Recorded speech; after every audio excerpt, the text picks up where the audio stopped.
এদিকে পরমাণু ইস্যুতে শুক্রবার জেনেভায় ইউরোপীয় ইউনিয়নের শীর্ষ কর্মকর্তাদের সাথে আলোচনায় বসতে যাচ্ছেন ইরান। যুক্তরাজ্য, ফ্রান্স এবং জার্মানির অনুরোধে এই বৈঠক হচ্ছে বলে জানান ইরানের পররাষ্ট্র মন্ত্রণালয়।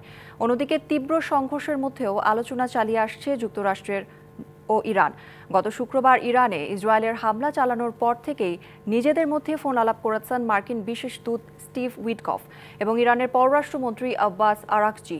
নাম প্রকাশ না করা তিন কূটনৈতিকের করাতে এমনটাই নিশ্চিত করেছে বার্তা সংস্থা রয়টার্স। এতে বলা হয়, সপ্তাহব্যাপী এ আলোচনায় আব্বাস আরাকচি জানান, ওয়াশিংটন যদি এ সংঘাত বন্ধে ইসরায়েলকে চাপ দেয় তাহলে পরমাণু ইস্যুতে কিছুটা হলেও নমনীয়তা দেখাবে ইরান। তবে ইসরায়েল হামলা অব্যাহত রাখলে এ আলোচনা কখনোই সম্ভব না বলেও জানায় আব্বাস।